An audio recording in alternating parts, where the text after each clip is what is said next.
Hi there, welcome to this week's market update. So as usual, what we're gonna do in this episode, this series is I'm gonna share with you some interesting events that has happened in the past week, and then we're gonna look into what are some of the opportunities in terms of the major assets across the markets, right? So again, we really appreciate if, let's say, you enjoy this entire series of the weekly market update. Do give this video a thumbs up, like this video. That will help the YouTube algorithm to reach out to more people. Okay, so without further ado, we'll jump straight into showing you my screen, and then from there we'll talk a little bit more about that. Okay, so first up, let's take a look at some of the interesting events that's happening since last week. Okay, so over here, if you look at the title, SEC puts crypto industry on notice with Coinbase move.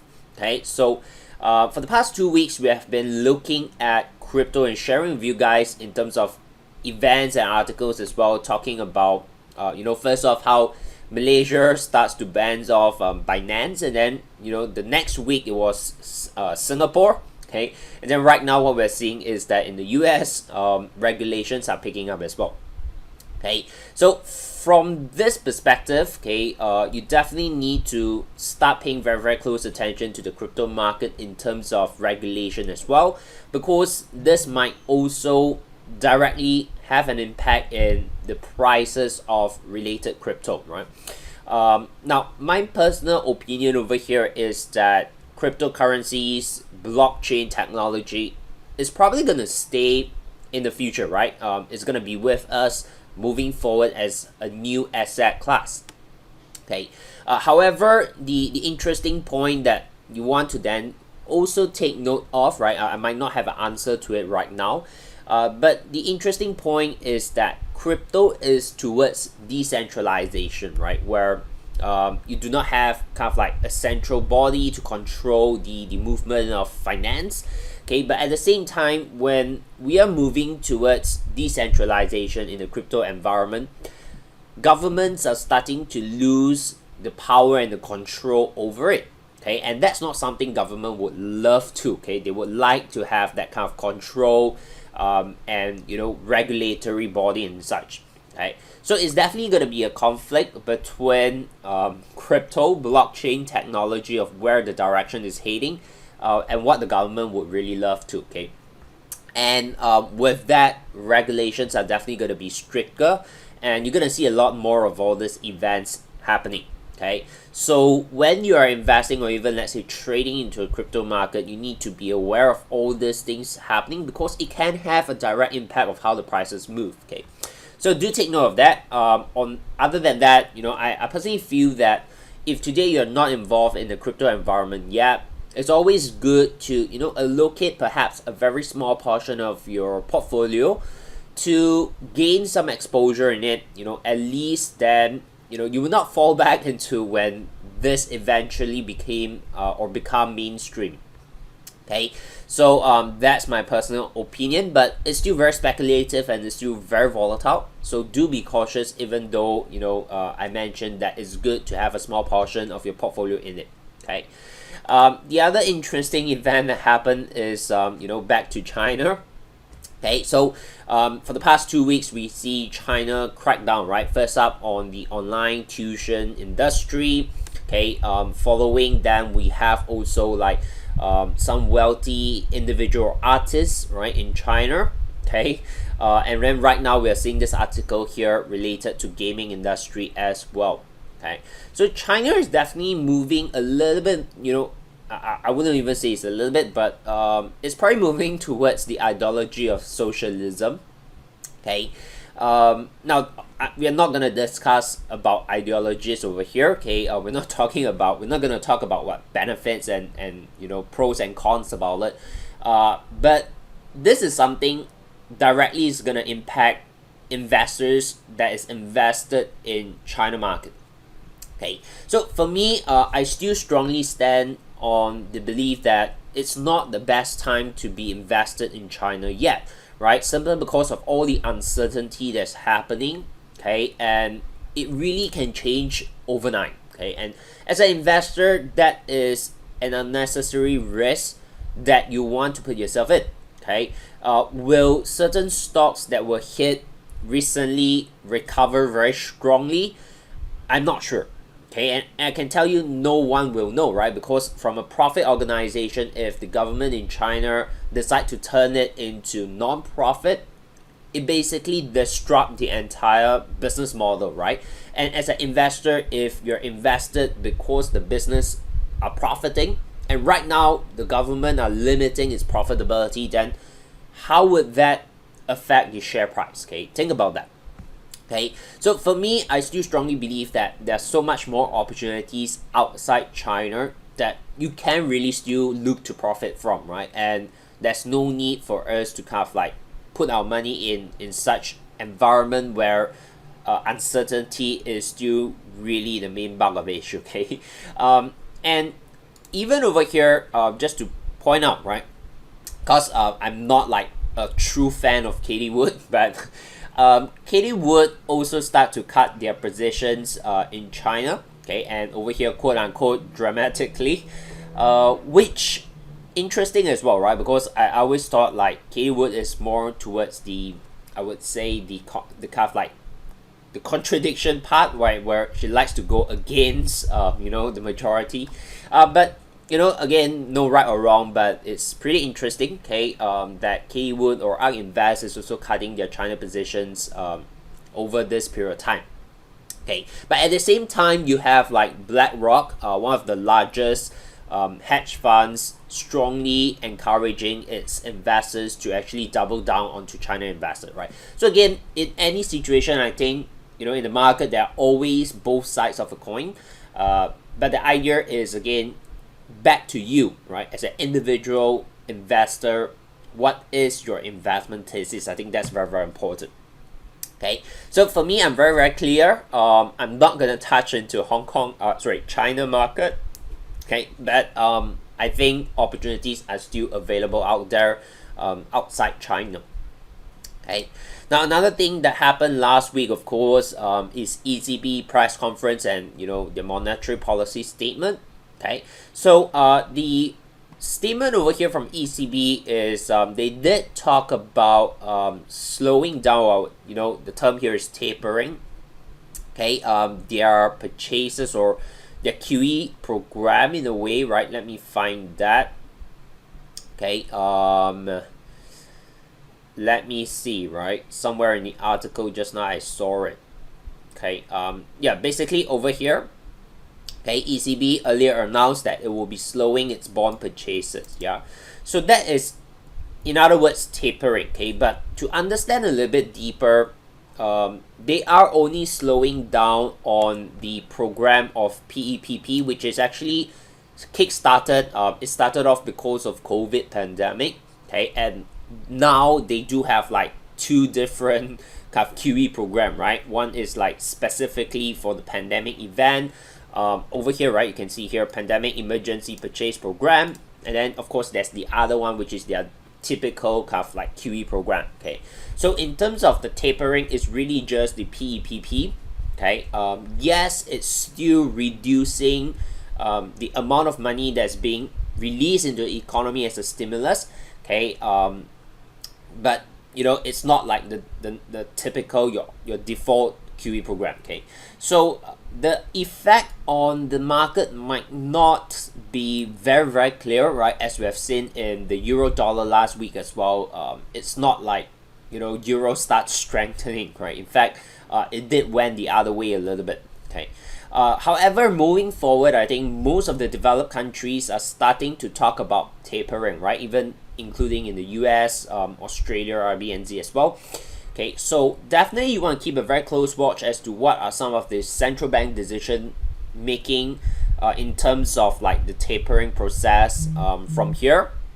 Okay, because it's gonna have a direct impact into the currency environment as well as the equities market, right? Because during tapering, there will be a lack of liquidity, or we say a reduction of liquidity in the financial market, and that would then also cause the equities market to actually start falling.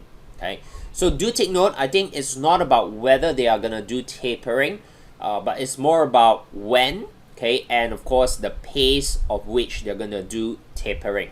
Okay, so if there's any kind of like surprise element from all these central banks, we're definitely gonna see the stock market perhaps coming down a little bit more than usual. Okay, so that's some of the interesting events that's happened in past week, and some thought process over here. What you need to perhaps take note of moving forward. Okay, so with that, let's take a look at some of the common charts over here. Okay, first up, let's talk about the US dollar. Okay, now in terms of dollar index over here, okay, if you take a look at the 4-hour chart, to me, I'm actually going into next week, I'm holding on to a neutral bias. Okay, now I'm not going to be surprised if, let's say, the dollar strengthened a little bit. However, I don't really think that the dollar is going to push all the way back up towards 93.7. I mean, that is a possibility, okay? But looking at here, there are a lot of scenarios or potential outcome that the dollar index can really go in terms of a technical point of view.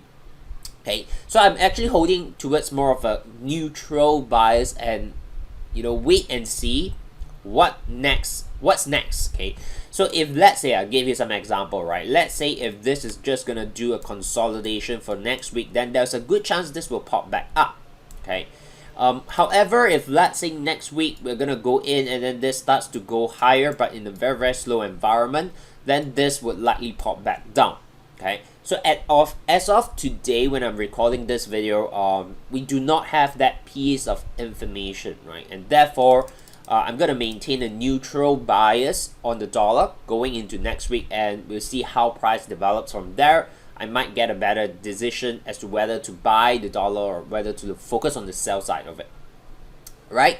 Now, the next one in terms of asset over here we can look at is gold. Okay, so gold over here is interesting to watch. I'm not sure how many of you catch it. Earlier last week, I released a video sharing about gold as well. Okay, and back then it was at this top here, and it's a good opportunity to look for a sell, right? And since then, gold has actually dropped quite a bit. Now, going into next week, there's a very good chance the momentum of gold will follow through lower. Okay, which means that very high chance you can continue to see selling pressure on gold, or if you're trading it, you might be able to capitalize on some of the short position. Okay, now in terms of seasonality, right, historical statistics, between 3rd of Sep to 1st of October, there's a 90% probability that gold tends to drop as well. Okay, so not only from a technical point of view, but from a historical statistic point of view, there's a good chance gold would drop. Okay, and over here, of course, the first primary level to really focus on is somewhere around 1770. Okay, however, if, let's say, that level were to be broken quite strongly and impulsively, and you start to see a tiny bit of consolidation over here, then there's a good chance that gold will continue dipping back all the way towards its previous low. Okay, so do keep an eye on gold next week, right? I think the momentum is probably going to follow suit to the downside from here. Okay, the equities market S&P, right? So last week we did see it dip. Okay, but again, I don't think it's something that is worth panicking yet, because this dip is just about like 2%, right? I mean, if it comes back all the way down to this previous low, it's less than 5%. Now, a dip in the equities market, less than 5%, we don't call it a market crash. There's no need for you to panic. It's simply a correction. Okay. However, next week, I think it's not definitely a sell call. You want to pay attention as to how the market is going to open maybe on Monday and Tuesday, okay, because we are back at this significant low, right? The idea is market can do a rebound, right? We call it a V-shape, right? A V-shape rejection, and if that happens, you're going to still be looking at upside. However, if, let's say, next week the market open and it starts to consolidate, below that low over here, then I'm not going to be surprised to see the market continue pushing back all the way to the previous low at 4350. Okay, so again, you might need to maybe look at how the market develops on Monday and Tuesday to have a much higher probability in terms of forecasting and projection where the S&P will likely head for the remaining of next week. Okay, so pretty similar to, I would say, dollar. We're gonna go into next week a little bit on the neutral bias and wait off Monday and Tuesday and see how it develops from there. Okay. Next up, we are looking at Bitcoin as well. Okay, so Bitcoin actually had a very nice pattern over here, and it kind of like rejected off and came back and dipped the 43,800 level. Okay, for me over here, I would say overall you should still be bullish on Bitcoin, but be very careful because when I mean overall bullish, I'm looking at longer term. Okay, so short term, this can definitely still go lower.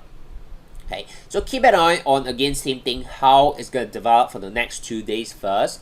If let's say Bitcoin were to come down and form this pattern here, we call it a crawl, very slow corrective move, coming back down to retest this zone somewhere around 43,800, then you might get a very decent opportunity to look for a buy for Bitcoin.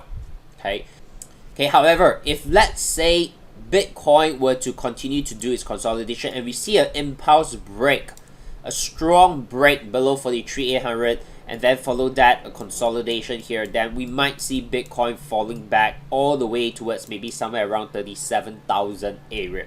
Okay, so be very cautious on that. I think the news about regulations on crypto is going to play a significant part as to the price movement on this market. Okay, so do keep an eye on that.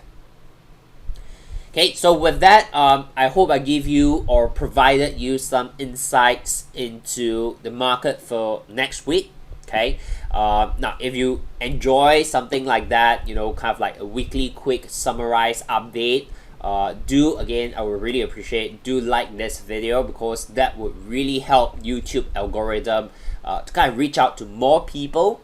Okay, and that will also in turn help me to grow my channel on YouTube, and of course that will definitely motivate me to continue doing such video as well. Okay, so with that, all the best to your trading and investing for the week ahead, and I'll see you guys real soon again.